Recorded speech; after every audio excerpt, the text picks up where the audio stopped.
बच्चों से काम करवाने वालों की अब खैर नहीं है। अधिकारियों द्वारा जांच शुरू की जा चुकी है। अब अगर कोई भी ऐसा व्यक्ति पकड़ा गया जो कि 14 साल से कम उम्र के बच्चे से काम करवा रहा होगा तो फिर उसको सजा मिलेगी, कानूनी कार्रवाई होगी और उसे जुर्माना भी भरना होगा। 12 जून तक बाल मजदूरी को लेकर अभियान चलाए जा रहे हैं और टीम के द्वारा छापा मारकर ऐसे बच्चों को बाल गृह भेजा जा रहा है जो कि बाल मजदूरी करने को मजबूर हैं। जो बच्चे कम उम्र में काम करते हुए पकड़े जा रहे हैं उन्हीं बाल गृह भेजा जा रहा है। वहीं जो बच्चों से काम करवा रहा है उसके ऊपर भी एक्शन लिया जा रहा है। आपको बताते हैं क्या है पूरी खबर। अब नमस्कार, आप जनता जंक्शन देख रहे हैं और मैं आपके साथ वंदना पांडे। श्रम संसाधन विभाग के द्वारा सभी जिला को निर्देश दिया गया है कि श्रम संसाधन के कर्मचारियों के द्वारा बाल श्रम दिवस 30 अप्रैल से शुरू होकर बाल श्रम निषेध दिवस को 12 जून तक राज्य में मनाना है। मतलब ये है कि 12 जून तक राज्य के अलग अलग जिलों में लोगों को जागरूक करना है और समाज में लोगों को ये बात समझानी है कि बाल मजदूरी बच्चों से ना करवाएं। जागरूकता अभियान को 12 जून तक चलाया जाएगा और इस बीच अधिकारियों के द्वारा ये भी देखा जा रहा है कि कौन कौन सी जगहों पर बाल मजदूरी करवाई जा रही है। ऐसे में धावा बोलकर बाल मजदूरों को मुक्त करवाया जा रहा है और फिर उन्हें बाल गृह भेजा जा रहा है। प्रचार प्रसार के द्वारा ये समाज में जागरूकता फैलाई जा रही है जिससे कि कम से कम बाल मजदूरी हो सके।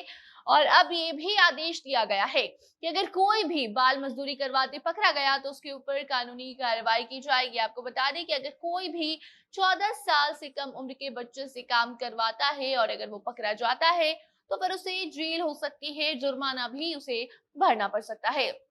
जो ये अभियान चलाया जा रहा है इसी दौरान दरभंगा में कर्मचारियों के द्वारा कई दुकानों और प्रतिष्ठानों में धावा दल की टीम के द्वारा जांच अभियान भी चलाया गया है। जिस दौरान जिस भी दुकानदार ने 14 साल से कम उम्र के बच्चों को काम पर रखा था, उनसे काम करवाया जा रहा था यानी कि बाल मजदूरी करवाई जा रही थी, वैसे बच्चों को बाल गृह भेजा गया है। दुकानों पर भी कार्रवाई की जाएगी। बाकी आपको बता दें कि बाल मजदूरी का साफ मतलब यही है कि किसी भी कारखाने, माइन, दुकान, कहीं भी अगर 14 साल से कम उम्र के बच्चों से कोई काम करवाया जाता है तो ऐसे कामों में लगे बच्चों के द्वारा जो काम किए जाते हैं उसे हम बाल मजदूरी कहते हैं और इसे करवाने वाले को सजा भी मिलती है।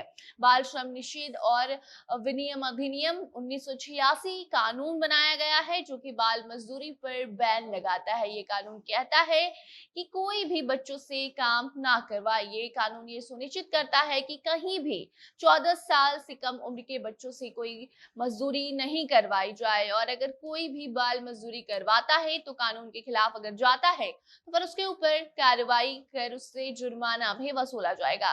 इस नियम के तहत 14 साल से कम उम्र के बच्चों को बाल मजदूरी करवाना अवैध माना गया है और अधिनियम की धारा 14 के तहत कोई भी व्यक्ति नियम कानून का उल्लंघन करता है तो उसे 3 महीने से लेकर 2 साल तक की जेल हो सकती है। इसके साथ ही 20,000 रुपए से लेकर 50,000 रुपए तक जुर्माना के तौर पर भी देना होगा। और अब यही वजह है कि समाज में जागरूकता अभियान चलाई जा रही है ताकि बाल मजदूरी ना हो और अगर कोई ऐसा करता है तो फिर उसके लिए कानून है, उसे सजा मिलेगी। बाकी आपको हम बता दें कि अगर बात हम करें कि ये बाल मजदूरी पर कैसे रोक लग पाएगी तो उसके लिए सबसे पहले जरूरी ये है कि जो गरीबी रेखा है उसको कंट्रोल किया जाए, नियंत्रण किया जाए। देश में काम कर रहे जो मजदूर हैं वो जितना मेहनत कर रहे हैं उसका भुगतान उन्हें किया जाए। उनकी मेहनत को और उनकी जो आर्थिक स्थिति है उसको देखा जाए और उसके मुताबिक अगर मजदूरों को पैसे दिए जाए, भुगतान किए जाए उनके काम के बदले, तो फिर ये जो बाल मजदूरी है उस पर कहीं ना कहीं रोक लग पाएगी। जी हाँ, मजदूरों को उनकी मेहनत का अगर सही भुगतान सही समय पर कर दिया जाएगा तो वो अपने बच्चों को शिक्षित कर पाएंगे, अच्छे स्कूल में भेज पाएंगे क्योंकि जो सरकारी स्कूल है वो कहीं ना कहीं वहां पर जो पढ़ाई होती है वो उस तरीके की नहीं होती है कि जो बच्चे हैं, जो गरीब परिवार के बच्चे हैं वो कुछ आगे चलकर अच्छा कर सके। और इसके लिए अगर वो प्राइवेट स्कूल में भेजते हैं मजदूर तो उसके लिए पैसे की जरूरत पड़ती है और पैसे अगर उन्हें सही समय पर मिलेंगे, जितना वो मजदूरी कर रहे हैं इसके बदले मिलेंगे, तो जो उनके बच्चे हैं उनके बच्चे शिक्षित होंगे और फिर जो बाल मजदूरी करने को वो मजबूर हो रहे हैं, नहीं करेंगे।